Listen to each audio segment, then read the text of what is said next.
Welcome, everybody, to our program this morning on the EU CBAM regulation and its implications for US companies.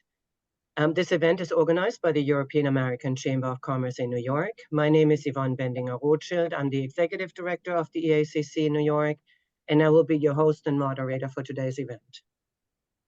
CBAM is a strategic initiative designed to harmonize the EU's ambitious climate objectives, and by addressing the complexity of carbon leakage and establishing a level playing field for domestic and foreign producers, CBAM marks a significant step in the EU's journey towards a sustainable future. Our panel will help us better understand how CBAM will affect US companies and how to prepare effectively for this important policy change. We have an amazing group of speakers today. I start with Vicente Hurtado Roa.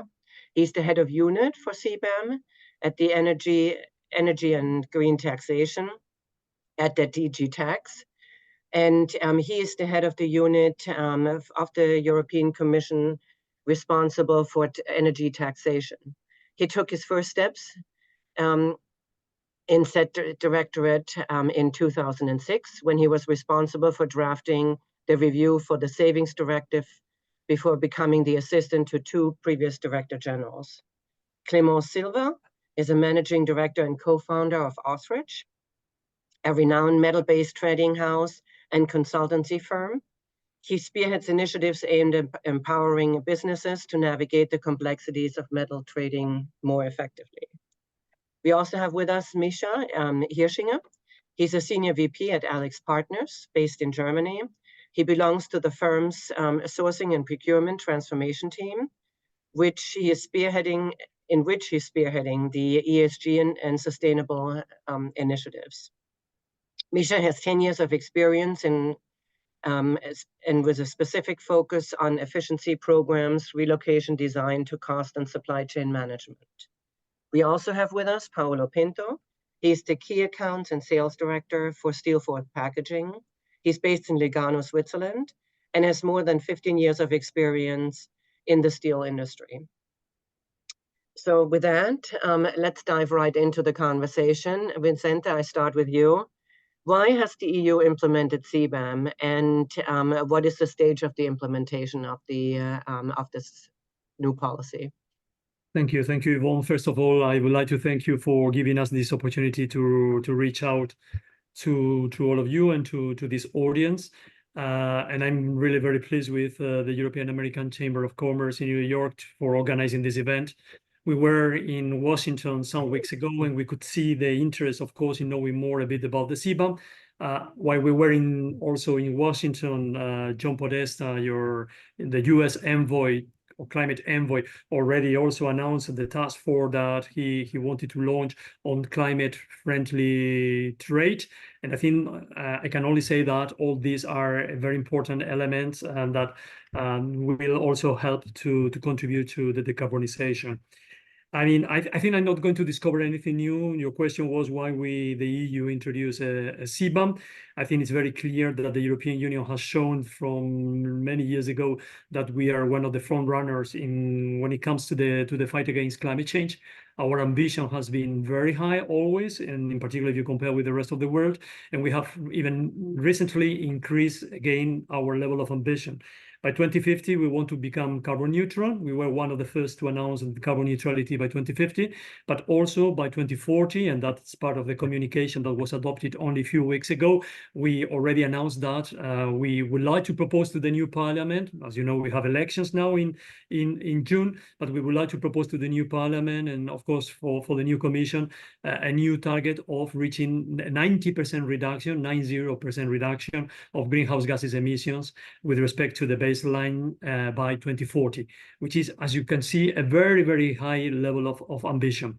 And all that requires, of course, a big effort of the EU industry to decarbonize, to change technologies, move from fossil fuels to less polluting fuels, and ideally, of course, to the use of renewables, of green hydrogen, green electricity, and that's of course a big effort. But the question is, and that's the main reason why we are proposing a CBAM, is that the CBAM is for us a complement to our EU ETS. So to the carbon pricing that has been in place for more than 15 years so far. And the thing is that as long as the rest of the world is not doing the same efforts, there is the risk of what we call the risk of carbon leakage, which is the possibility of watering down all the efforts of the industry, of the EU industry, to decarbonize by relocating production to the countries, or by importing more polluting goods or more carbon intensive goods from third countries into the EU. It's not that we want to force anyone how quickly they have to do the decarbonization of their economies. It's not that we want to teach anyone how they should do this decarbonization at what speed, but what is clear is that the decarbonization is an effort which is common to the whole world, and it doesn't make any sense that only one part of the world will be doing an effort to decarbonize while the rest will not be decarbonizing. The CBAM is a complement to our EU ETS, which is the carbon pricing in the EU. As I said before, this is the emission trading system. This is a system by which EU industries have to pay for their emissions. Now I can tell you that, for example, the carbon price per ton of emitted CO2 is around 70-80 euros, but it's expected to go to a peak of more than 100 euros very, very soon. And of course, as we will be approaching 2030, the price of the EU ETS will be increasing. So far, part of the ETS sectors have been benefiting from free allowances. So it means that, or even if the system is an auction, it's a cap and trade system. So we cap the level of emissions, and then there is a system of auctioning with the possibility of a secondary market for the sales of the ETS certificates. And therefore, it's the market which will set the price that I mentioned before. But the thing is that there are also a number of free allowances which are given free now to the EU industry. The idea, of course, is that if we really want to reach the targets in 2030 and beyond 2030, we will need to phase out all the free allowances. So that means that the full price of the ETS will fall on the EU companies. So what we want to do is to treat in the same way, in a handed manner, the goods sold in the EU territory, regardless of where they have been produced. So this is why the CBAM will be mirroring how the ETS is working. We will be issuing CBAM certificates so that the importer of the goods will be able to buy those certificates according to the emissions of the imported goods. And as I was saying before, all these will be done in a gradual manner, because we will be, first, we are now in a transitional period where we are only collecting data. We are not introducing any financial obligations that will come in 2026. But also from 26 to 2034, there will be a gradual phase out of the free allowances in the CBAM sectors. And we will come to that later on. We will be talking about the different sectors, and we will also be allowing, of course, recognition of those free allowances to the imported goods in order to be treated in the same manner. But the idea is that from 2026 up to 2034, we will be gradually be phasing out the free allowances in the EU ETS for the CBAM sectors, and therefore from 2034, the full price of the full ETS price and the full CBAM price will fall on all goods sold in the EU market. So basically, coming back to your initial question, sorry for taking a bit long, but I think it's important to say the measure is an environmental measure. It's meant to complement the efforts of the EU, or to provide incentives to the EU industry to decarbonize, because we will be phasing out the free allowances in the EU market, and secondly, to treat in the same way the goods imported from third countries as if they had been produced in the EU.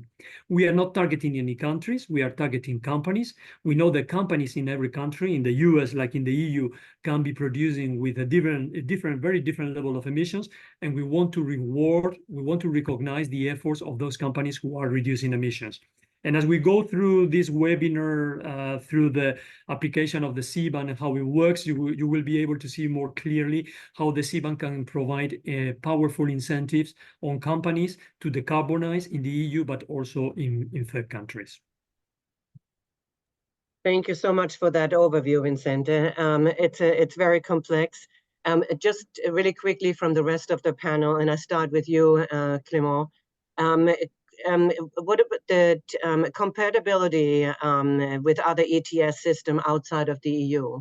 I mean, this is obviously made to level the playing field, and is using a stick more than a carrot. But how does that compare? How does CBAM compare to other policy in other regions? Well, regarding ETS, I mean, it's not something new. Of course, the EU has been the first to implement it. But we are seeing, I mean, the biggest ETS market in the world, I think, is China right now. We are seeing, of course, for example, Switzerland, which has, speaking of Switzerland, which has exactly copied or works together actually with the EU ETS.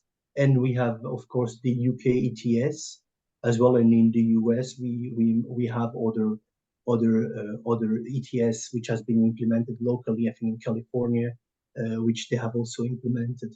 So of course, depending on which, when you are speaking about Switzerland and the EU, those they were working together. So of course, there is this true link. But with the other ETS markets, I mean, correct me if I'm wrong, Vicente, but I think there is not still, I mean, there is no much of market exchange to be done yet. And of course, apart from if they are already being used and paid in the CBAM, I mean, for importing the CBAM goods into the European market, you will still you can deduce the amount paid of this ETS in your own market. That's where is the link actually of all the ETS products.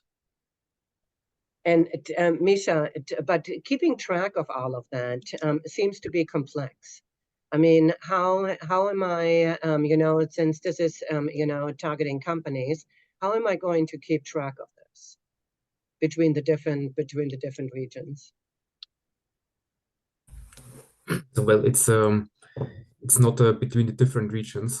So the compatibility of the ETS is somehow unique because the CBAM is still looking for representative other stuff. So it's the ETS is then part of it, as Vicente already voiced over that you will need to use the certificates from 26 onwards. What you need to do as a company is to track or to collect or start now systematically to collect the data on all the imports, especially from the non-European Union countries. So this is your task from a company perspective. And then the second thing is then really what Clément said is then how much of it has been already offset in the country of the origin. And this is then a bit where the fun starts or the challenge starts for the companies. I think the data on imports is somehow there in the company. You need to start to collect. But if you really want to know then how much was already offset, then it is quite complex and challenging for the companies, especially when you really need to go down to the installation level. We are not talking about, embedded CO2 per ton import. It is then requested in the ideal scenario that you exactly know how much CO2 was emitted by the respective installations. And from my experience in sourcing and procurement, we know that collecting data from suppliers down the road, especially on this level of detail, is super challenging for companies, not only for small and medium-sized companies, but also for larger conglomerates. Paolo, do you want to comment on that? No, I mean, from business point of view, my remark is that if we see the distribution of greenhouse gas emissions worldwide, China is by far the first country is counting like I think the 30% of the gas emission in worldwide. Europe is after United States, after India. So we can better see, I mean, all what the European Union is putting on place should be also considering what also the other countries and the other regions are doing on the same direction, if they are putting in place actions in the same direction. Because sometimes the CBAM, and then we can discuss about it later on, and we will see which is, I mean, the weak point from the business point of view, can be read like a barrier to the trade, which is not, I think, Vicente, correct me if I'm wrong, which is not the real target of the European Union. No, I can confirm that's not the objective. Maybe if sorry for interacting here, but I wanted to confirm a number of points that have been raised by the previous speakers. As I was saying before, and you also, Yvonne, underlined, we are not targeting countries, but it's true that we are targeting companies according to their own merits. But it's true that 4 countries are exempted because they apply either the EU ETS, and that's the case of Norway, Liechtenstein, or Iceland, or in the case of Switzerland, because they have an ETS which is linked to our ETS. And linking means many things. So similar carbon price, we share the markets, we share some sort of caps. I mean, there is some sort of course, of strong linking between the two countries, which, for example, now doesn't exist anymore with the UK. And I think that we can talk about the UK a bit later on. And I think that was mentioned by Clement, I think it's important to say that also the carbon price paid at the source can be reduced. We don't want to have a problem of double carbon pricing. So this is also why if a company producing in China or producing in the UK, which have carbon pricing or may have a carbon pricing on the emissions which are reported under the CBAM, of course, that carbon price can be deducted. There will be some conditions. Of course, it has to be effective. It cannot be rebated or reimbursed in any possible way. But of course, that's an option. And I think that's something that from the beginning, we have seen that many countries have understood that a way to prepare for the application of or for the impacts of the CBAM, of course, the first way to prepare is to reduce emissions. That's something that they need to do not only for the CBAM, but also because of their engagements under the Paris Agreement. But also many countries are introducing some sort of carbon pricing. It could be an ETS, an emission trading system. It could be a carbon tax. So it could be in different forms. But by this, first, they will monitor their emissions. They will be able to reduce their emissions, and they will be able also to collect the revenues from those emissions. And that's something that we really appreciate. I mean, we don't have a problem with that because we didn't introduce the CBAM in order to collect revenues. That's not the objective. And coming to the point from Paolo, yes, this is not a trade measure, of course. We have designed the measure in a way which is not intrusive with trade. But of course, we are aware, and that was also raised, I think it was raised by Misha before. Of course, we are aware of the problems with collecting the data, monitoring the data, and in particular, at the beginning, because some countries, some companies are not used to monitor their emissions. But of course, we understand that the future is there. In the same way that you know all the other features of your products, you will need to know also the carbon intensity of your products, not only because of CBAM, but also because you will need to be able to show to your clients how green your products are, and you will also be interested in showing also how you green your production. But there is always the possibility to rely on default values. I think we can discuss about that later on, and in particular from the definitive regime, there will be 2 possibilities: either providing actual emissions when you think that your products are very green, or you can rely on some default values that the Commission will be publishing by the end of 2025.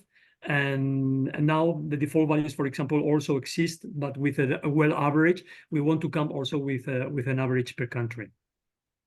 Yeah, I mean, you know how it is. Once you start counting, you're reducing by sheer fact that you're counting. So let's dive into the scope and coverage of CBAM. Let's start with the sectors.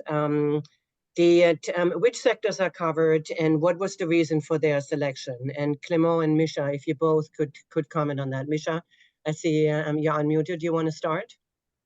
Yeah, yes, and Clément, please jump in if you want to add something here. So, well, to make a long story short on the sectors or on the goods that were selected is simple. Where do we see the most CO2 intense industries or goods?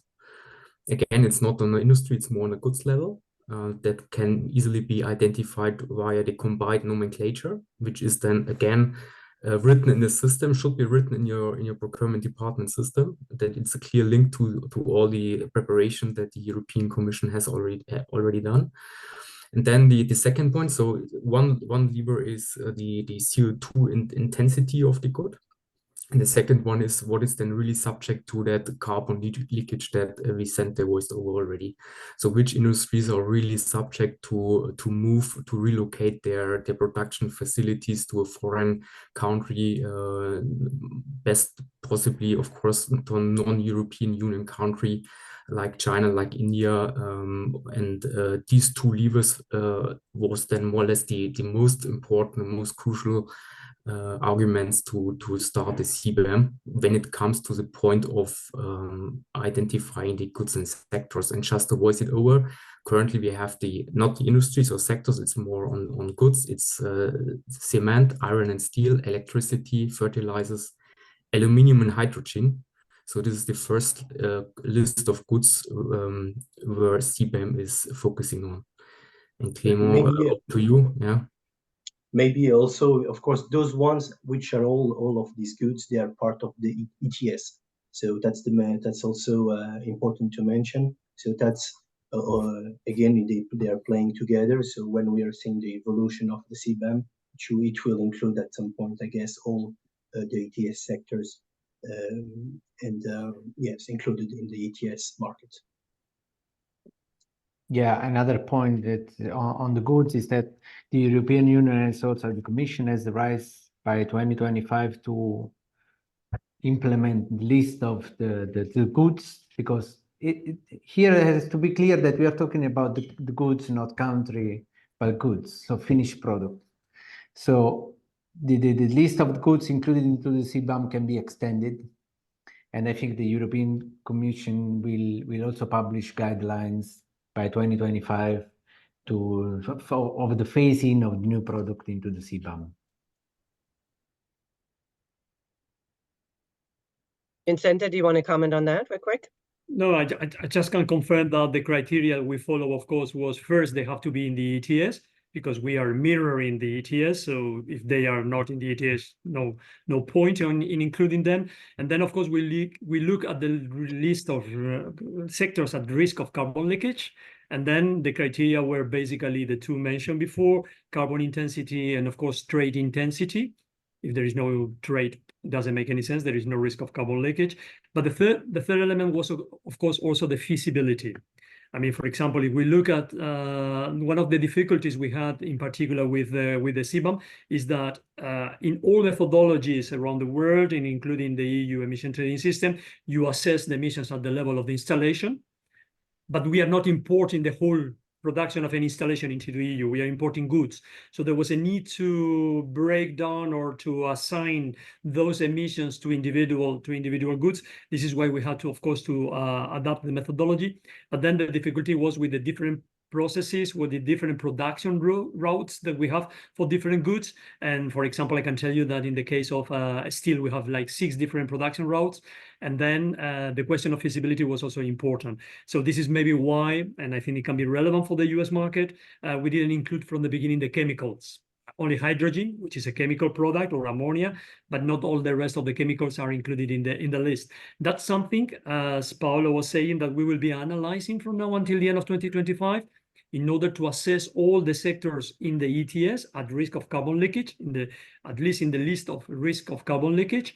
And then, because that was the agreement by the Parliament, the European Parliament and the Council, to come with a report by proposing to the new Parliament the possible extension to other sectors And in any case, they should be within the scope by 2030 at the latest. I'm not saying that we are going to extend to those sectors. That's not the intention, but I mean, that's something that we are analyzing now. And the same goes for some downstream goods. Imagine, for example, washing machines. The question is, by introducing CBAM on steel, there is an incentive to produce washing machines outside the EU.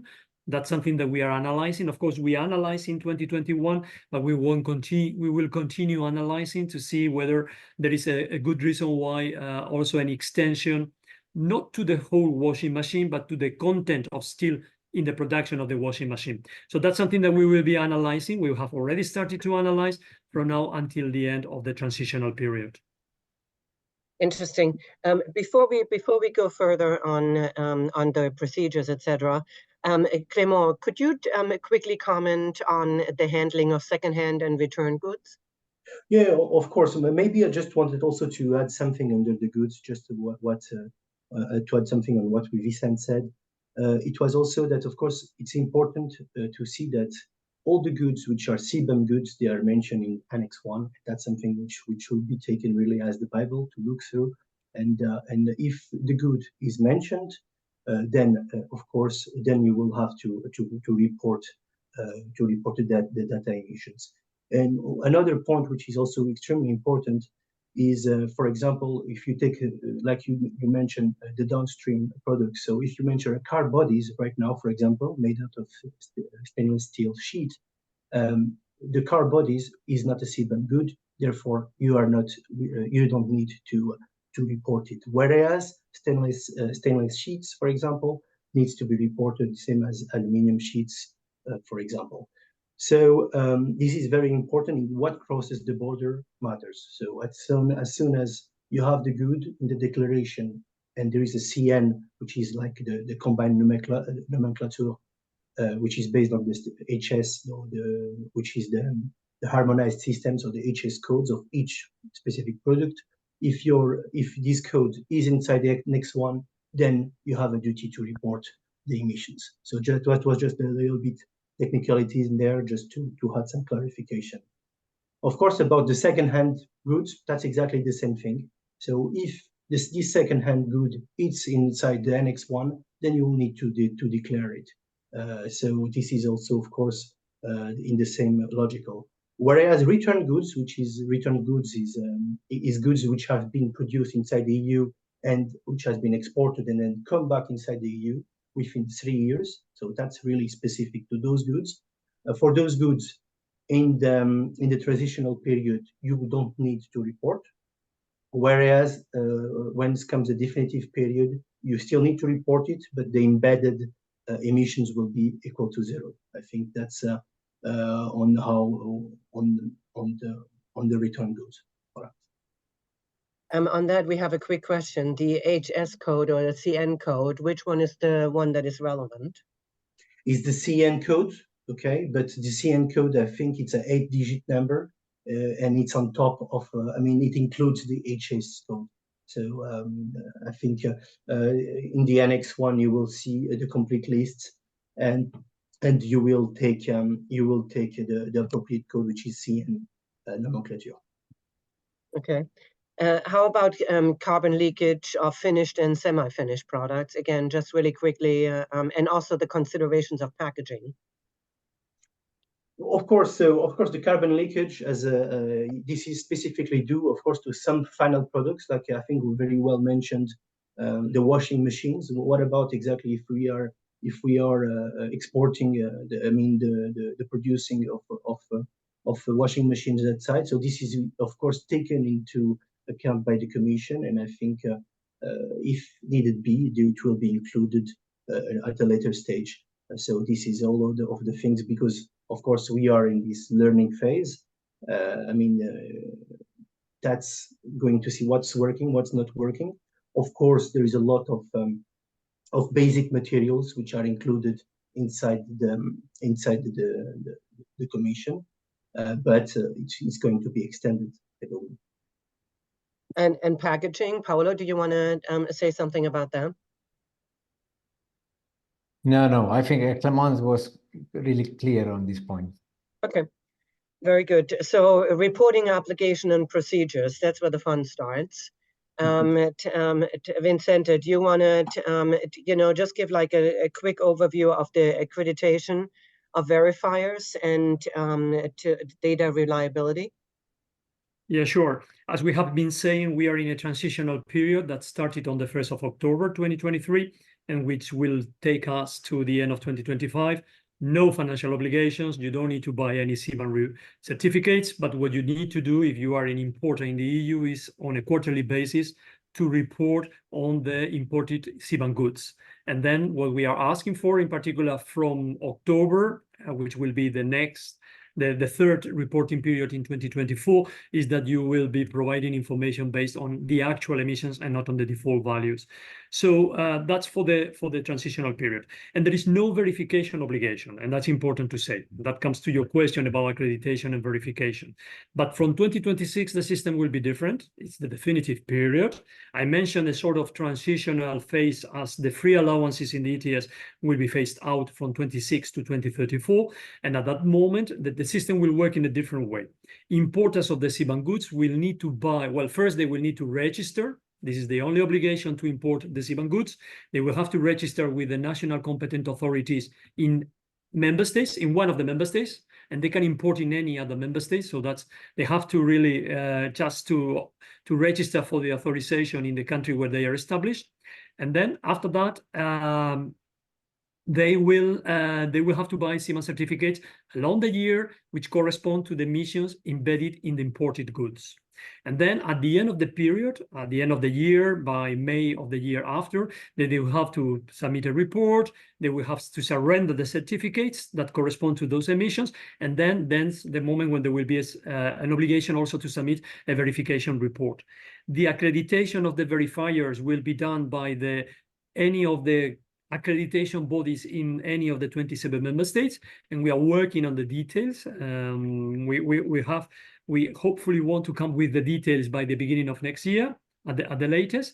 And then the question now is who can be a verifier, who can become a verifier. There are already some criteria in Annex 6 to the CBAM regulation, but we are also working on the details of who can become a verifier, where are the criteria, what they need to verify, and also how the certification report or the verification report will have to look like. So that's how the process will work from 2026. And if you don't have, just to clarify, you said, people need to register in the member states that they have activities. What if you don't have any operations in any of the member states? I mean, specifically from outside the EU. No, thank you, Yvonne. Let me clarify. All the obligations fall on the importer, and the importer has to be established in the EU. So it's not the exporter who has to do that. But if the exporter becomes an importer in the EU, they will be, of course, be registered in the EU, and then they can also register for the CBAM obligations. So it can be either the importer or an indirect customs representative, which has to be established in any case in the EU. The only obligation or the obligation for the exporter is to submit the information, the data, to the importer, because the only one who knows the carbon intensity of the goods is the producer of the goods. And then, of course, there will be the role of the verifier that we were saying before. Yeah. Paolo, you want to comment? Yeah, let me just do a concrete example. We are a trading company. So we used to purchase, for instance, steel from third country outside Europe and import into Europe. We have to be registered into the CBAM. We are the importer. So we have to do all the registration and purchase the certificate, for instance, and collect all the data from the producers and register into the form. There are two systems basically to register the data and pay for the CBAM certificates. So the producer, wherever he is, it can be in China, in India, in Turkey, for instance, or outside Europe, has to give us all the information we need to fulfill the CBAM procedures. So it's not, there is not a direct impact on the producers, is on importer. We are traders, so we can do it for different companies, but the final users has to do the same in case they import directly from the outside of Europe. Yeah, thank you for that. Misha, do you want to comment on the responsibilities of the importers? No, I think my colleagues have already made it quite transparent. I think what is really important to stress is the two or three phases that are now ahead of us. As Vicente already said, that we are now in a trial and error phase for this year. Then what is also important for all the, let's say, practitioners of the CBAM, or that companies that are subject to CBAM, is that by beginning of 2025, the calculation scheme is then changing to the EU proposed calculation method. And then 1 year after, from the beginning of 2026, the full system is in place where you need to open your money wallet for buying or for handling the certificates as well. So these are the 2 or 3 phases that you need to consider in the system right now, and it's all on. The trial and error phase is on, and when we flip the coin, what is also part of the truth is that from my perspective, the preparation from European Commission side is very well done. More or less fresh from the press is all the webinars, spreadsheets, booklets for all the goods in detail are on and online, so you can there is no excuse anymore why you cannot prepare for it. This is what I'm trying to say. So everything is quite good, well prepared for the phase where we are at the moment. Very good. I'm sure Vincent is happy to hear that. Speaking of which, we will have in the handout, that you will receive after this meeting, an overview of the reporting requirements and the procedures. So you will be getting that as part of this webinar. Let's move on to the reporting deadlines and obligations. Paolo, do you want to start with that, or Misha? Which one of you? Yeah, I mean, I can start. I mean, the CBAM has been implemented in Q4 of 2023. And then from the 1st January, I have to say, up to the 31st of December of 2025, there is this transaction period. I mean, what we have to do and what all the documents we have to ask for to the mill, for instance, talking about the steel makers, to the producers are quite the same that it will be after 2025. What is not the European Commission is not going to apply any penalties if you do not comply with the CBAM, but the procedures is still is quite the same now in the transactional period and after the 2026. Of course, this period is needed for all the chain to prepare all the documents, because we in Europe are quite familiar with all the procedures of the European Union. Most of the country outside Europe, I'm thinking about China, for instance, or India. I'm not talking about Turkey, because Turkey, as far as I know, is also putting in place some system like the CBAM. Are not so familiar with this. So we have this time is needed for us and for the producer to really understand what is needed by the European Commission, I mean, for the CBAM, because now you don't have penalties. From 2026, you will be subject to penalties. From the 2026, you will have to pay for the CBAM. It will be from 2026 to 2034, and I don't know if we can talk about it later, but there will be a slight increase of the cost of the CBAM, starting from 2.5% in 2026 up to the 100% on 2034, when the ETS system will be completely out of the import. It's really important for us to have this period, because we have to combine the action with all the producers outside Europe, which is not an easy stuff, which is one of the part I will discuss later with I would say the weak point of the CBAM, the cooperation with overseas producers. I'm not talking about US or UK or the closer countries of Europe like Turkey, but for instance, Korea and Japan, which are also introducing system like the CBAM in their countries. But in the third countries like China or India, or for instance, African countries, is quite more complicated to deal with the local producer, to let them understand the reason of the CBAM and all the workflow they have to put in place to be in compliance and to be ready to export into the European Union. So first of all, what you have to do is to understand if the goods you want to import fall into the CBAM list, which has been said before is all the CN code are listed into the annex. So it's quite clear to understand which is in part of the CBAM and which is not part of the CBAM. And then you have to start registering the data. You have to register the direct emission and indirect emissions. Indirect emissions is part of the emission you comes up from the electricity you use for production, for instance.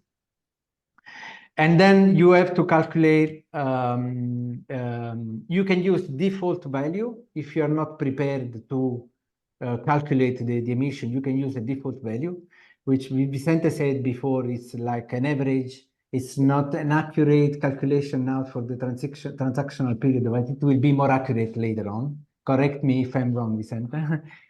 And then after you registered all the data, I mean, there is nothing you have to pay until 2025, and there is no fine if you don't fulfill all the CBAM procedures in this period. Then if you are able to collect all the data, you can register. And I have to say, a lot of producers are already working on this to give all the importers the right numbers to put into the form, which is good. Otherwise, you can still using the default value. As we are seeing now, working with the producer more responsive, and the producer which are not, that the default value will be more higher than the value, the actual value that they can declare. Can I jump in with a quick question here? Isn't that then becoming a competitive advantage for the producers that are providing that information more accurately, because you're gaining some points? It's possible, absolutely, yes. Can I also add a comment or a side answer to this question, because this is a bit the challenge from the CBAM when it goes down to produce and also to installation, or really to the asset level, because this is the holy grail in supply chain management. If you exactly know what is going on in your supply chain upstream. And CBAM is not the only regulation that we have now out in the European Union. We have in Germany the Supply Chain Act. Now it's on top. It comes the European Supply Chain Act, where all the producers in the European Union are asked to make the full supply chain transparent. Supply Chain Act is more on a social perspective, when with how, for example, labor conditions in your supply chain.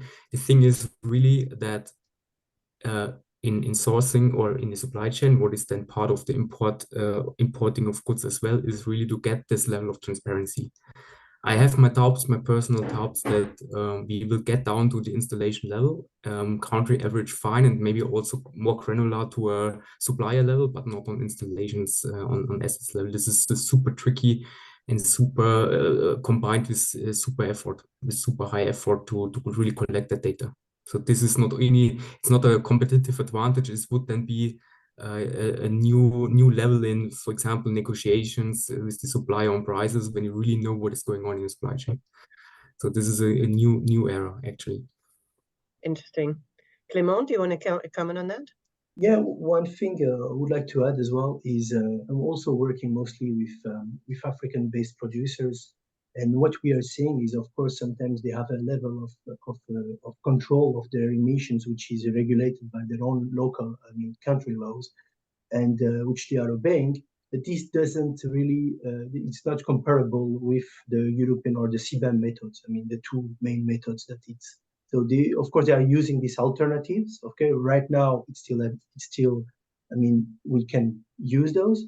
but I mean, up to 2026, then you will not be able to use it anymore. You will have to use the CBAM method, and this might be very tedious to implement and to do it, of course, for in that aspect. And jumping word just for also the joke, but of course there is this the CBAM, the Commission has put this tool, which is a wonderful Excel sheet, which I'm asked thousands of questions every single time, which from the producers on how to feel exactly, and even in myself, which I'm dealing with a lot of course, of these issues.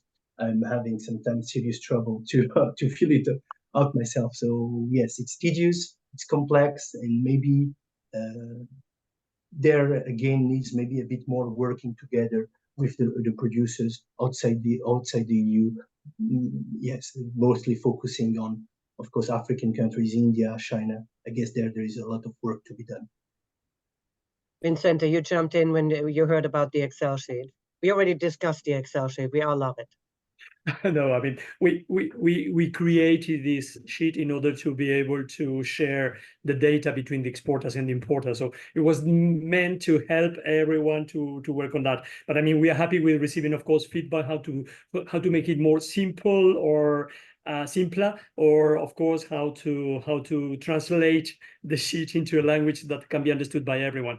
I mean, I think I have to be clear that the system should work on actual emissions, and I think that will become the companies, the greener they are, the more interesting they will be in showing actual emissions and not on relying on the default values, because then they will have a point to show that their products are greener and that the impact of the CBAM is lower. And I think that's something which will be important also for the importers. Yvonne, you mentioned and I think it was Paolo who said yes, whether the introduction of the CBAM may have an effect on the supply chain, on the trade. And I think in one way or another it will have, because it's not only CBAM. I mean, I don't want to look pretentious, but it's not only CBAM. It's also that, as you know, the more we will progress through the future with the carbonization, the more companies will be interested in showing how green they are.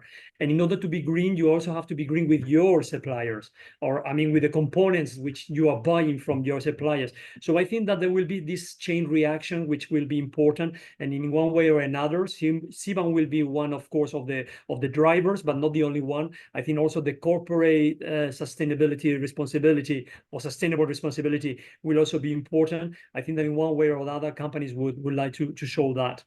Misha referred to our website, and I will use the opportunity to make publicity of our CBAM website. If you type CBAM European Commission in any searcher, you will go directly to our website, and there you will find nano-learning courses. You will find a lot of videos per sectors. You will also find the guidance for the importers, for the exporters, and of course this notorious sheet, apparently complex sheet. But again, the transitional period is the period which will help us also to understand the methodologies in other countries, to fine-tune the methodology, and to try to come with something which is as simple as possible, but at the same time as fair and as accurate as possible. And I think that there is always a trade-off between simplicity and fairness and accuracy. I hope we manage to get there, but of course, your feedback, your ideas will of course help us a lot to fine tune and to shape the final regime.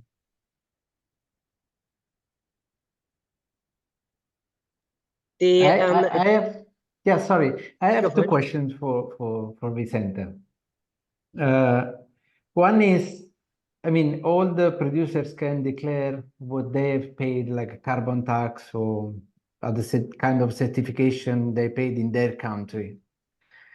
How do you validate these data? How the European Union is able to validate the data? First question. Second question, I mean, you can answer first to this, and then I will follow with the second one. Okay, no, I mean, there is no answer for the moment because we are working on that. We are working on the modalities of how to prove, or well, first, how to assign the carbon price into goods. I mentioned before the problem we have with estimation of emissions from installation moving to goods, we have the same issue with the carbon pricing, because you never pay a carbon price per good. You pay an overall carbon price, and it can be very different from one country to another depending on the system. So now we are looking at the different possible systems, or most likely systems, and now we will come with an implementing regulation, and that will be by the beginning of next year. I don't have a fixed date yet, but we are working on that. We are launching a study to help us also to do this part of the work. And then we will come with what are the requirements, what are the ways to prove, and also what type of verification of the carbon price will be needed, whether with a certificate from, for example, your Ministry of Environment. So, for example, you have the Environment Protection Agency, EPA, in the US, but you have also other ministries of environment or climate in other countries. That could be a way of doing things, or maybe as we do, for example, I mentioned the verification of the emissions, we may also come with some sort of standard report, and who can report or verify also the carbon pricing. But that's something we are working on. I don't have the answers now, but that's something that we are trying to, of course, to spell out by the beginning of next year. Okay, and the second question is, the European producers, I mean, this is which could be the impact on the real business of the CBAM? I mean, the European Union will have an advantage to use the free allocations compared to the imported goods. This is okay, but is there any obligation of the European producers to continue to use the free allocation, like investing into more green production? For instance, I'm talking about steel. Is there any obligation for the European steel producers to go into the green steel to use the free allocations? Well, that becomes a bit technical, and that's not related to the CBAM, but related to how the EU ETS works. So in the EU ETS, we set a cap of the emissions, and then we set the benchmarks of the average 10 best producers. And this is the benchmark that we use to allocate the free allowances. So for example, if you are a very green producer in the EU and your emissions are below that benchmark, because you are in the very good top 10, let's say, then you get free allowance for all your emissions. And then you can sell those allowances to those who emit above the benchmarks. So already in the EU ETS, there is an incentive to become greener, because then you will get more free allowances and you will not have to pay for your emissions because you have less emissions. So that's the advantage. So the question now with introduction of the CBAM is that so far the risk of carbon leakage has been dealt with those free allowances, because you are receiving free allowances which shield you from the cost of the ETS, okay? But now, if we want to reach our targets by 2030 or beyond 2030, the free allowances have to go away. In any case, they are being phasing out for all sectors, not only the steel, but for all sectors. What we said is that in the case of those which are the most polluting sectors, which are the ones, for example, in the CBAM, by introducing CBAM, the free allowances will be phased out a bit faster than for the rest of the sectors. So there is a strong incentive on those steel makers in the EU in particular, or the cement producers or the fertilizers producers, to decarbonize as fast as possible, because their free allowances are being disappearing, and therefore they will have a full carbon price which will fall on them. But in any case, this is for all sectors in the ETS. The free allowances have to go. Actually, there is a reduction of the benchmarks every year. We don't know what will happen after 2030. The colleagues in DG Clima are working on that, but we can expect that there will be an acceleration, because the objective of 90% reduction by 2040 is very stringent. So we can imagine that the phase out of the free allowances can be faster, even beyond 2030. And that's really the big driver for the EU industry to decarbonize. Interesting. Thank you. We have a couple of questions from the audience, and I don't know if it's a correct assumption, but one of the questions is, why is the EU CBAM not in line with the GHG protocol? Is it not in line? And I suppose they refer maybe to the question of the methodology. I mean, I understand that there are different methodologies. And the thing is that we are taking as methodology, as the reference for the methodology, the EU ETS methodology, and we are coming with one single methodology for the CBAM because we want to treat all goods in the same way, either if produced in the US or produced in South Africa or produced in India. So we don't want that same goods with the same technology, with the same emissions can be treated in a different way. But of course we understand, and maybe the person who put the question can elaborate a bit more on the details, or can send me an email after this webinar. But of course, what we are doing is in compliance with all the international engagements and with all the international agreements in the area of the fight against climate change, and in particular on greenhouse gases. So I suppose she's referring maybe to the methodologies. There are ISO methodologies which may be a bit different, but there are good reasons why we are coming with a specific single methodology. But in any case, we are using this transitional period to learn. One of the questions that we put in this sheet is, are you using a different methodology? And actually, you can still use your own methodology until the end of the year, because we want to learn. We want to understand what methodologies are being used by producers in other countries, how different this methodology is from our methodology, and also how we can come with something, because our aspiration is to come with a methodology that ideally could be the international methodology, but in any case can be interoperable with other methodologies. But that's something we are also still working on. Yeah, I think you answered another question that we had, if there are any plans to expand international collaboration to align other countries with similar carbon pricing mechanisms. I guess the answer is yes. Yeah, the answer is yes. Yes. I mean, in the same way that we want to understand other methodologies, we want to understand other carbon prices. The idea, of course, is that, as I said before, the carbon pricing paid at the source can be taken into account, but we don't foresee any exemptions for countries, because we receive that question very often. If I have a carbon price which could be, I don't know, around 50 euros per ton, does it mean that I'm automatically exempted? That's not the idea. The idea, of course, is that your CBAM adjustment will be reduced, but again, it will depend also on the number of your emissions. So the idea is not to have this. There are also questions about other CBAMs. As you know, the UK has launched a public consultation, but also Australia is consulting on the possibility of introducing CBAMs. I mentioned before this task force in the US, which may end up in some sort of border measure, not necessarily a CBAM, but something similar. The question in the future will be how all these different systems will operate.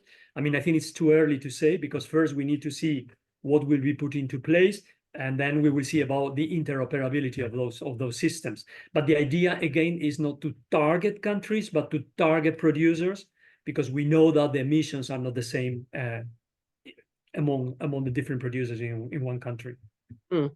Another question that we had is if this will likely encourage more local production. Not necessarily. I mean, that's not the objective. I mean, we are going to be analyzing. The objective is not to protect the EU industry. The objective is to treat all goods in the same manner. I mean, up to now, if you are a producer of steel in the EU, you are paying an ETS, which now is like 3 times the price we had 1 year ago, and the price will continue going up. And if you are importing steel from a third country, that still may have not paid any carbon price at all. So the idea is not to protect the EU industry, but to treat all the industry in the same way. Think about taxes. I mean, if you have a VAT tax or a sales tax, you tax in the same way the same goods sold in the EU market or in any market, whether they are produced or imported, they are produced in a third country, or whether they are produced in the same country. So the idea, CBAM is not a tax, but the idea, of course, is to apply the same rules to all goods. We will have to analyze, of course, the impact of the CBAM. I think that what we can see clearly is that there will be an incentive in producing greener and in importing greener. And that's what we want. What we want is to contribute to reduce global emissions around the world. And if we manage to do that, I think that we will have contributed to one of the main objectives with the Paris Agreement, and of course, it's also with the CBAM. Yeah, you mentioned that initially it's not about collecting taxes, it's about becoming greener.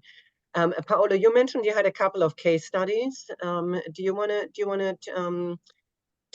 just give us one or two? Yeah, I just have a little analysis on the price variation of importing one particular steel product into Europe, which is the tin plate. Tin plate is the steel used to make the cans for the main end product is cans for food. Why I'm using this? Because there is a direct impact of the cost of the prime material, which is steel, into the final product. This to show you how the impact of a regulation, like could be the CBAM, because now it's not clear yet the impact on the price of the CBAM, because we are still at the very beginning of this period. But the safeguard, for instance, that Vicente know what safeguard is, but maybe most of you know. Safeguard is like a quota of import defined by countries. For instance, from China, we can import 100,000 tons each quarter, and every country has a quota assigned import for tin plate. How the shock created by the introduction of these measures from the European Commission into the price of the goods in the European Union, and which could be the effect of the impact on the price into the US. And after this morning, the impact of the US market is quite changed, because it's a news of this morning that with the 301, the Biden administration has raised by the 25% the import duty on China. So on top of the Section 232, now if you want to import steel from China, you have to pay 25% more on the duty. So which could be the impact on the steel market of the CBAM into the US. Now I can say it's still zero, because you cannot import steel from China into the US anymore. But if I see, then this graph will be part of the handout that will be published later on. If I see from the introduction of the quota, it was back in 2019, and it was also affected by the pandemic. The import was quite stable. When the European Commission changed the way to calculate the quota from a yearly basis to quarterly basis, the side effect was we saw a huge increase of import from the third countries. So it was like the other way around. Instead of calming down the import, the import from China, for instance, which is the main producers of steel in the world, has increased. But has increased by, I have to say, in 2020 was 289,000 tons 1 year, and in 2022, 2 years later, was above 500,000, so was doubled. It means that the price of the European producers has been increased by 25%, because over the quota you had to pay the 25% of the duty. So the price of the European producers increased, and this justify to, allow all the imports to still import from China. So the direct effect of these restrictions in the free trade, in the trade between Europe and China, was to the direct price increase. And this price increase has a direct reflection into the end use, because the price of, for instance, 1 can of tomato paste is almost doubled. So the one measure which can be like, which can help the industry to go into a more green production, can have a real effect on the real life of the people. It's just an example, this one. I mean, safeguard is not the CBAM. So, but all these kind of measures, which apparently are established to guide the production into a more green production, have a direct impact on real life and on the business. So this was my concern at the beginning, that CBAM may have an impact into the business into the day-by-day business with the price increase, for instance. This can be into Europe and it can be also in the US. Now, the impact of the CBAM into the US is not clear yet because it's not clear the impact of the price on the price of the CBAM into Europe. So we cannot define which will be the market in 2 years from now. But yes, what we saw that the safeguard, which was actually a protection measures for to protect the local industry from the import, the CBAM may have the same impact. Who knows? This was more or less the study of the impact of the former restriction on the import into the European Union. And you can find this graph, little graph on the handout that will be published later after the meeting. So if I understood you right, Paolo, your concern is that this is creating a competitiveness issue. I think yes. I mean, in some way or another, there will be an impact on the price, on the trade between the countries, because yeah, there will be at some points also a reaction of the third countries. If I see that after the introduction of safeguard and big price increase after the pandemic, the first action of the Chinese government was to eliminate the tax rebate. I mean, all the steel industry in China had a tax rebate of the 13% of all the goods imported towards Europe. I mean, outside China, but we were now talking about Europe. So after the pandemic, the China cut off this 13%. Why not the third country government? I don't want to blame on Chinese government, of course, but it's just an example. Can reintroduce some support to the export, which can compensate the taxes or the duties or fines for the CBAM that their national company may be subject to exporting goods into Europe. My worry is that the CBAM could be. Hope no, because I'm totally in favor of the CBAM. Crystal clear to me. But it can be misunderstood and generate like a trade war. I mean, I'm exaggerating a little bit. But this is one of my concerns about the impact of this CBAM into the trading. Vincenta, do you want to comment on that? Yeah, no, I mean, we have been hearing more or less those arguments for a long time already. And I think that what we try to do here from a small team is to make CBAM understood, the objectives with the introduction of the CBAM. I think that when you explain to someone that we are applying the same price to the goods produced in the EU, everybody can understand. You may like it more or less because, of course, that's something new which comes on top. But I mean, I think that everybody understands that it's not a trade measure. It's not meant to be a trade barrier. It's not a customs duty. It's not a tax on importations. It's just applying a fair carbon price to the goods produced in the EU or in third countries.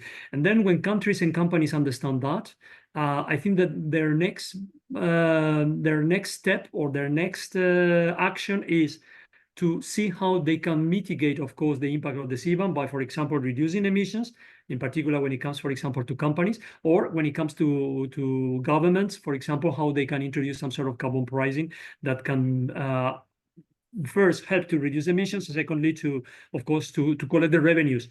And we are happy with that. I mean, we don't have a problem if they don't want us to collect their revenues, and they collect their revenues.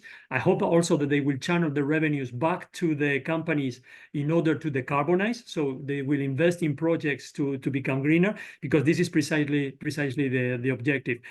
I hope that, Paolo, that this will not open a trade war. I don't think we should go there. Actually, when you talk to the companies, to the multinationals, they understand, and they are already working on decarbonizing. Maybe it's more an issue with more small producers, small and medium companies.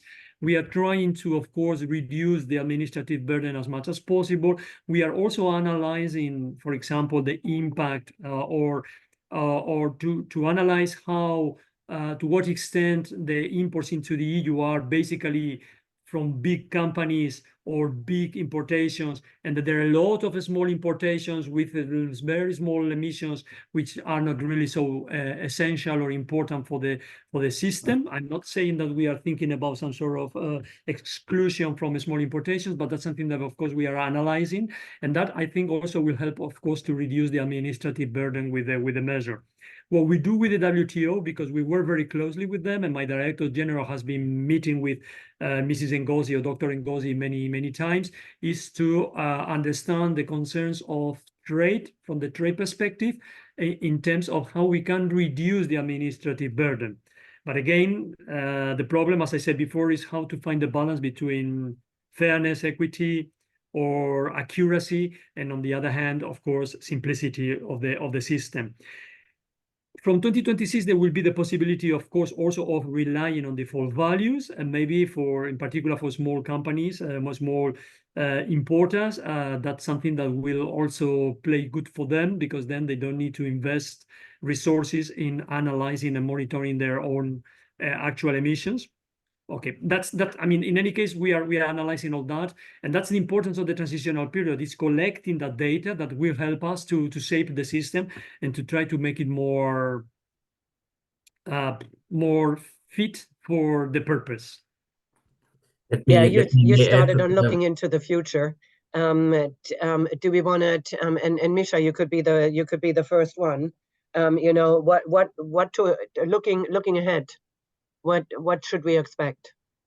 Maybe let me first add two more sentences to and let me jump aside of Vicente, because, you know, at the end of the day, the CBAM is just another line in your cost breakdown of your product.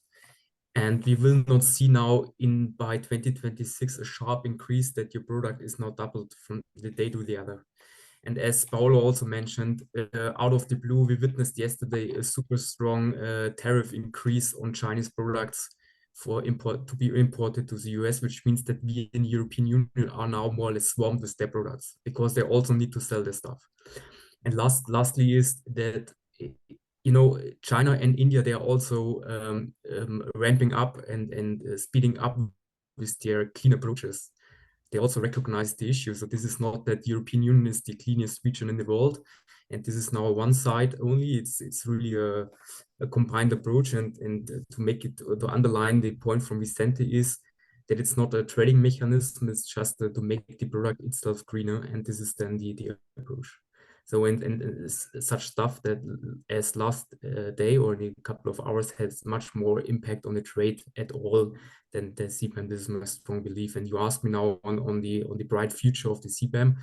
So let me first state something for the companies. So the CBAM is still not on the CXO level. It has not reached the agenda for them, because when it has finally a recognizable P&L impact, it's down the road. Yeah, we are getting closer to the end of the decade where we really see the impact in the P&L. So this is why it is not the hottest topic of this year. Maybe with smaller, yes, and traders and distributors, yes, because their business model is subject to importing stuff. But when we are now going to manufacturers, to industrial goods, then it's really down the road, where they do not see it that urgent and that significant right now to discuss. And we are still in the trial and error period. And what I can strongly recommend is just to start the data collection now, coming back to the Annex 1 and the combined nomenclature, CN. Cs are not poll, then you see exactly whether your product is subject to CBAM or not, and you can simply calculate, let's say, the potential or the risk that is associated with any import to the European Union. This is what you definitively can do without any improvements or recommendation from the European Commission on the final calculation method. Yeah, it's a question, you know, get prepared, because there will be steep penalties. I mean, 2026 is just around the corner. Clément, do you want to give us a quick look into the future? Well, looking into the future is what I can already see some type of impact from the CBAM, and I think this will be good, or really a great tool to fight climate change. I already seen like some of interests, and the producers really looking into and being worried a lot about their direct emissions and having projects being done in order to mitigate that. So I think really it will have a positive impact. In the aluminium sector, of course, this will be mostly focused on the direct emissions because this will be the first thing which will be implemented.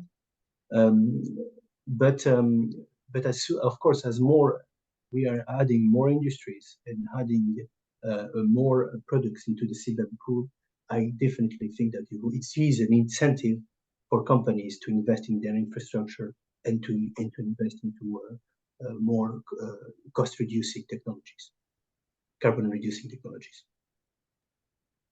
Paolo? Bright No, future? I don't know. I mean, I don't have the crystal ball to see how the impact of the business on the business.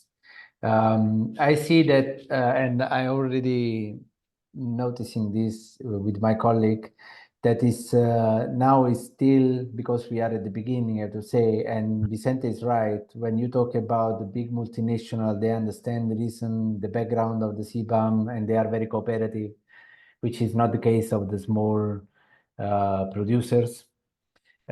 So I see that the first period, when, I mean, talking about 26 onwards, now we are all into the learning curve.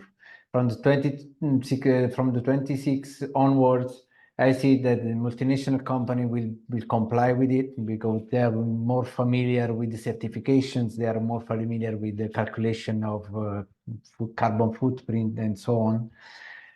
The smaller producers, they will not. So I see that there will be a direct impact on the market of the CBAM, which is not the purpose of the CBAM. Everybody understands this point, but this will be the case of, I mean, there will be an impact on the real life, I mean, for the business point of view. But on the other side, I'm very proud to be European, as a European, that Europe is leading these movements into a more green way to produce and to live, generally speaking. It's very hard to involve all the world into this route. So good luck to the European Union. Thank you for that. Vicente, do you want to have the last word on that? And Okay, and we haven't. I don't know if we have time because we're already over time to address the UK. I mean, yeah, well, first on the UK, maybe. I mentioned before that they have launched public consultation or a second public consultation on their plans for the introduction of a CBAM from a year later than us, from 2027. There are some differences in the way they will operate that. It will be more a carbon a tax on the importation of the goods, and then the sectors are basically the same. They have excluded electricity for good reasons. They only import electricity from the EU, and also they have included, if I remember well, ceramics and pulp. But that, in general, I think that the objectives, of course, with the measure are very similar to ours. It's clear that the UK, as the EU, we are two like-minded economies with an ETS and, of course, with an interest, a big interest in decarbonizing. We need to see what will happen in the future, of course, because also their ETS now is different from our ETS, and we have expanded also ETS, for example, to maritime, to transport, and to buildings. I mean, to road transport and to buildings. But of course, we need to get to understand each other. As soon as there will be clarity also on what they want to do, maybe after elections here and there, everything will be easier. But of course, there is a goodwill of working together, and because I think we all have the same interest, which is pushing decarbonization in our economies, but also in other countries.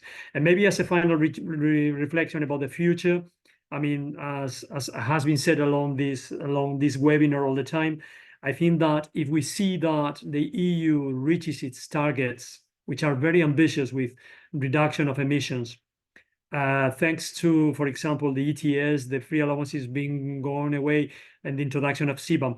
And at the same time, we see that the levels of greenhouse gas emissions around the world are going down. I think we can be very, very happy with that. Otherwise, there is something wrong, and of course, we will need to do something else, and then we will reflect. We will reflect on that. But we are very hopeful here that CBAM can make a difference and can contribute. It's only one piece in the puzzle. Of course, we don't pretend to solve everything with CBAM. We are aware of the challenges, and we want to try to get this transitional period to try to collect all the data and to try to finalize the system in order to have a very robust system from 2026. It will be introduced very gradually. The impact in 26 will be low. So it's not that from one day to another there will be a big impact, because the level of free allowances is still very high in 2026, in particular, for example, in the steel sector. But of course, that will also give time to everyone, also to producers in third countries, to adapt, to understand, and to change their investment decisions in order to go for more decarbonization. And thank you Amen. for this opportunity. I agree with Paolo. I mean, it's you know, the saying is it's a dirty job, but somebody's got to do it. Is it going to be easy? No. Are we going to do it with the spreadsheet? Yes. Is that going to be fun? No. But it has to be done. There's only one planet, you know. What can I tell you? And I'm trying to be positive. I mean, there's going to be impact on industries. Without a question, and some you know, that companies may fall behind, but I know that the European Union will adjust if that's necessary, and I hope that everybody else is going to jump on board as well. It's not going to be easy, but I agree with the overall sentiment. It has to be done, and we have to find a way to get there. Thank you so much. I mean, we went almost half an hour over, and we still have a majority of our participants on the panel. Very, very good conversation. And thank you for taking the time to join us, everyone. And with that, we conclude today's webinar. And we have on May 20th, we are at also a webinar, our EU Economic Update. May 23rd, another webinar that is organized by Texas, along the lines of what we're talking about today, US Sustainable Energy Market. And on June 5th, we have a very interesting discussion, Living Forever, how AI is reshaping life after death. That's going to be an in-person event here in New York. And thank you everyone for joining us. And we will send out the handout and the information that we discussed after the program. Thanks, everybody. Thank you. Bye-bye. Thank you. Thank you. Bye-bye. Panelists. Bye. Yeah, thank you.